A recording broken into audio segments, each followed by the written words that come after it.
Hello, welcome. Welcome to today's webinar and podcast. I'm Valerie Bowling, the Executive Director of the Conference Forum.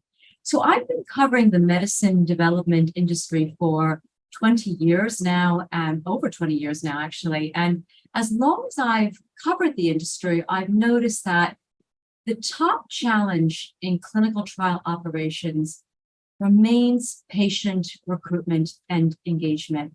So I thought it was really fitting to dedicate a podcast webinar to just that topic.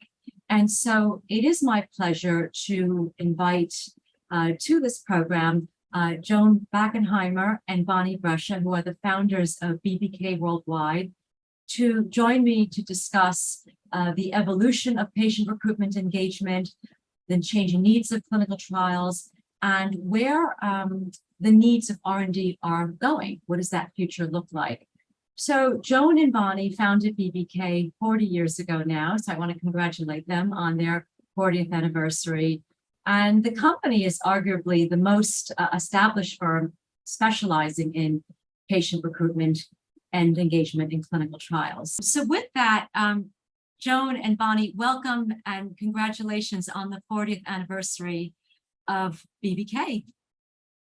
Thank you. Thanks, Valerie. All right. So if you can talk about your decision to form BBK and what was the market need at the time and what factors influenced your decision? I think that you're really looking at the evolution of the women's movement and how that created the healthcare consumer. So we were entrenched in hospital marketing at the time, in marketing for HMOs in the burgeoning sort of managed care industry. And we were ourselves sort of enmeshed in, what was it like to be a woman in business and to have your own business and be an entrepreneur. And it was a very exciting time to look at. All of a sudden, science was looking at radiation therapy as an alternative to mastectomy, or women's health issues coming very much to the foreground, where women were saying, how can we not be doing clinical trials that only have men's data and not women's data? And there was just a lot of synergies between sort of the industry as a whole, healthcare marketing, and the role that women could play, because women ultimately and remain the chief decision makers in the healthcare decision. And that's just who we are. That's part of nurturing, that's part of genetics, orientation.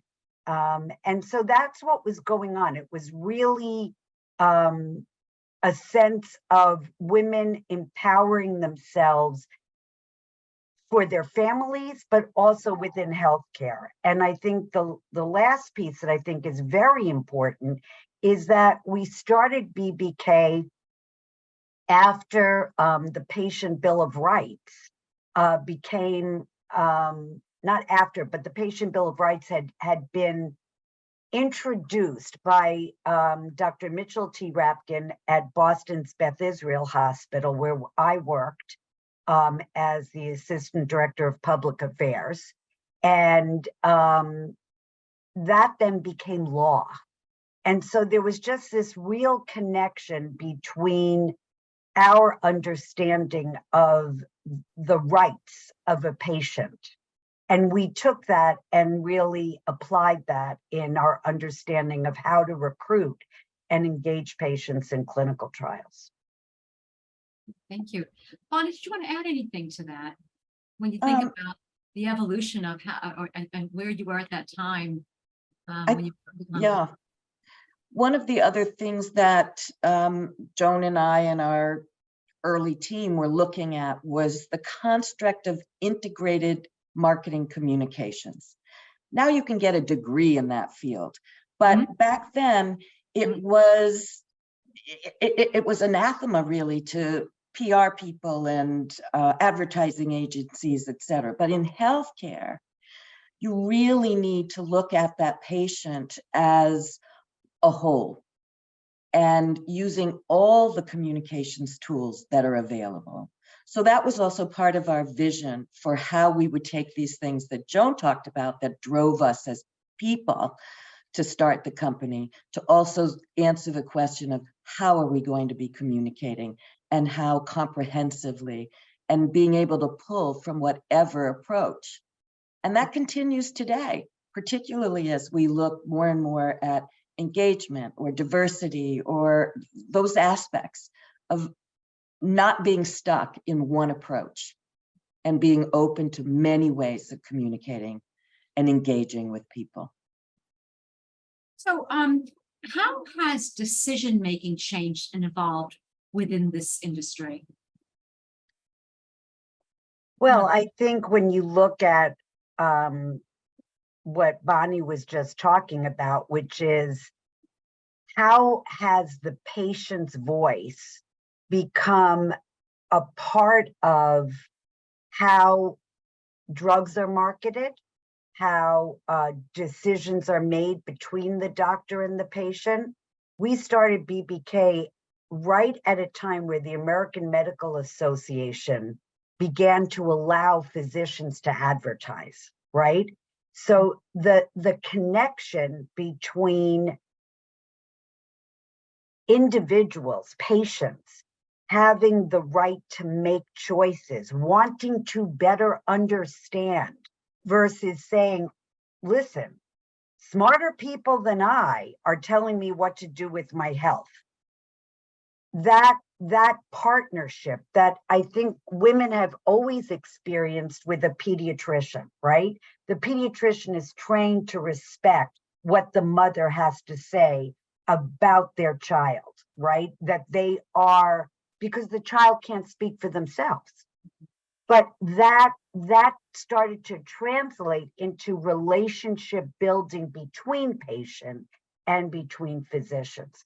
So that immediately changes the trajectory of how do we get people to understand the value of clinical trials. We were asked by a major pharmaceutical company to recruit patients to a breast cancer trial. And at that point in time, children were more likely to participate in oncological clinical trials than women. And that's a crazy statistic. Wow. But when we did our analysis, what we found was that even though the doctors had decided that they wanted to be principal investigators, that they believed in the pursuit of this particular research, they were afraid to discuss with their patients a clinical trial option. So we looked at that and said, okay, your doctor's talking to you, they're knocking you down. And you have to get back up. You have to get right back up. And we used the analogy to the growing sport of women boxers, right? Again, tying the consumer health movement to what was going on with the women's movement. Those are very, very, very closely aligned. And by just breaking down the barrier, meaning the patient would be in the waiting room, and we have these wonderful, colorful images of female boxers. And if you're finding out that you have breast cancer, you're getting knocked down, you got to get right back up. You got to get right back up. And that broke down the barrier. So instead of the doctor being afraid to bring up the option of a clinical trial for fear the patient would hear guinea pig, right? And so the trial enrolled. They were having all sorts of problems, and the drug itself became standard of care, still being used to this day. And the idea of boxing became the creative that motivated the approved drugs marketing construct. So it's a very good example of how the dialogue between doctor and patient is often the key to opening up the notion of options. Wow, wow. I would add to that, when you're, layering on top of what's happening between patients and doctors in that care setting where clinical R&D lives, is what's happening from the scientific perspective inside the pharmaceutical and device industries. And at that same time, the focus there was on statistical analysis and how many different data points could we include in a study, whether all of them were necessary or not. So the idea of, well, what does this look like from the patient's perspective was not yet fully integrated into the mindset of the clinical operations and clinical study teams. So I think that also was part of what was behind physicians' concerns about raising these opportunities with patients, was they knew that there was more than was necessary that was being asked of study participants at that time. So that's a whole nother area where the decision-making has evolved and changed, and that whole discipline of evaluating a protocol from a patient's perspective. And, initially having one patient represent all patients and give some feedback on a protocol has really evolved as well. Wow, wow.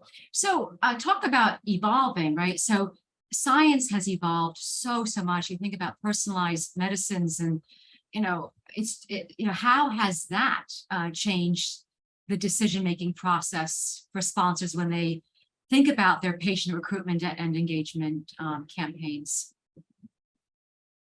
One of the things I'd like to start with this is, there's a mythology that patient recruitment has always been a problem and is never, solved. And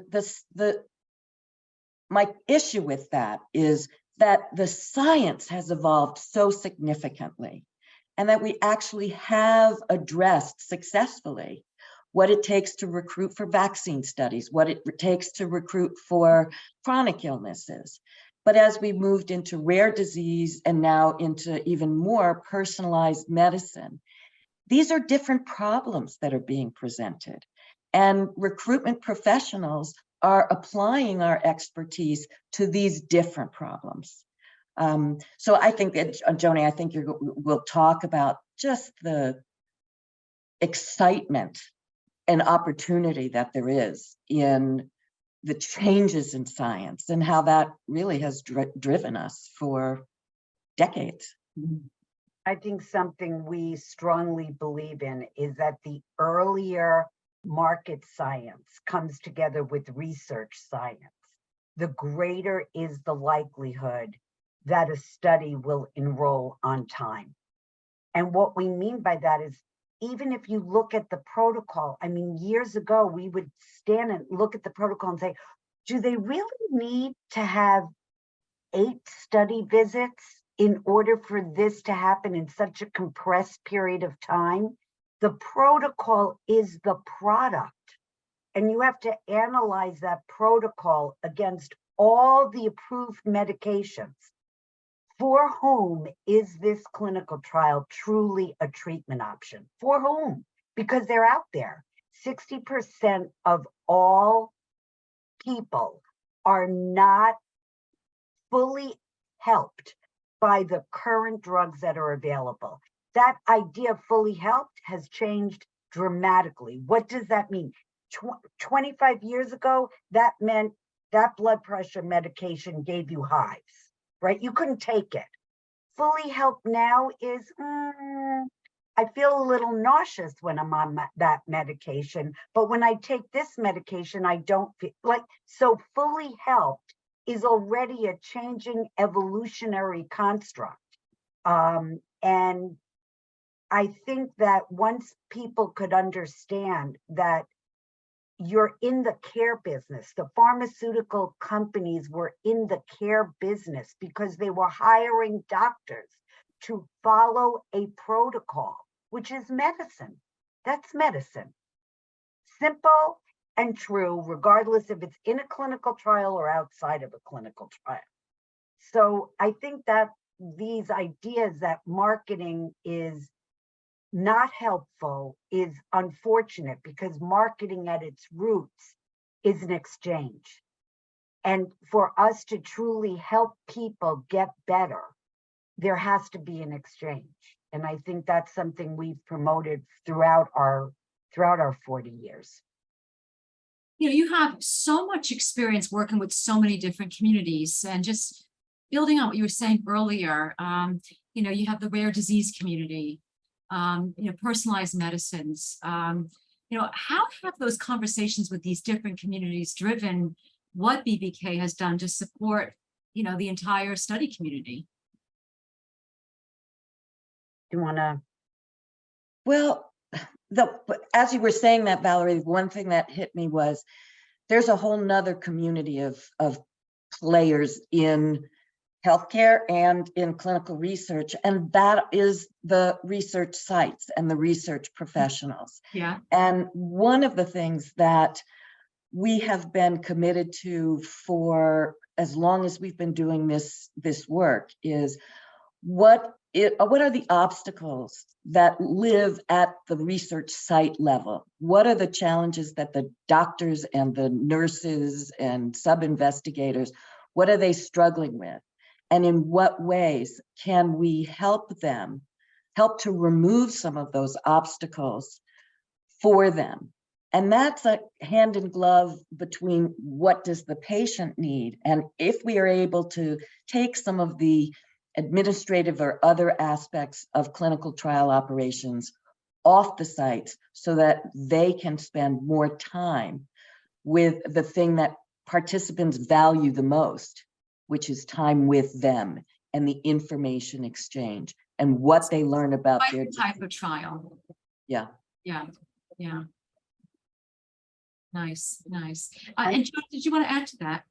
Well, we did a Will and Why survey many years ago, and what we discovered in this first national and then international survey, which we did with Harris International, was that 85% of people who had participated in clinical trials would do it again. And they cite the care they received as the reason why. So that got us really thinking about how interesting is it that when you're in a clinical trial, you have a certain value in the doctor's office that an insured patient or an uninsured patient may not benefit from, because the PI has taken on the job of recruiting patients to this trial. And you're this rare commodity because it's so difficult, right? That's what everybody talks about, you know? So the value that the patient brings to the practice changes, right? Because they're the little pearl, you know, that took a while to you know, you have to talk about an informed consent.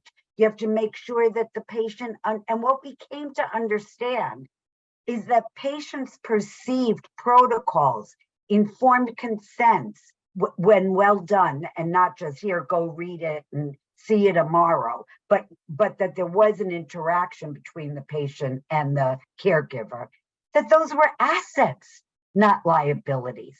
We once did a trial and you had to have 4 endoscopies. And I'm looking at this trial and I'm just saying, dudes, we are not going to be able to recruit this thing. This will be the one. This will be the one. Well, it turned out we went with a tagline, which was called "Get a Gut Check."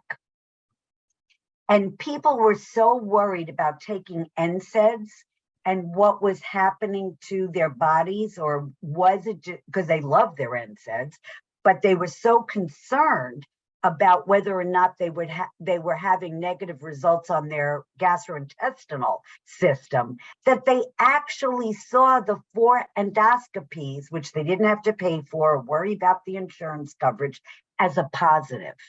That changed our brains forever. I still quote that one because I just, so I think that there's a benefit to being in a clinical trial. And now and evermore, we say to the patient, if you have a chronic condition or you've just been diagnosed, you need to understand what's currently available and what are people researching? Mhm. What are they analyzing? Because it's just changing so quickly. A friend of mine started a oncological drug 3 weeks after it was approved by the FDA.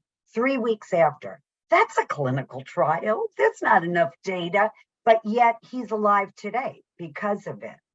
And we are all contributing to our scientific understanding, and marketing and exchange and talking is a part of that. So, where do you see the industry heading?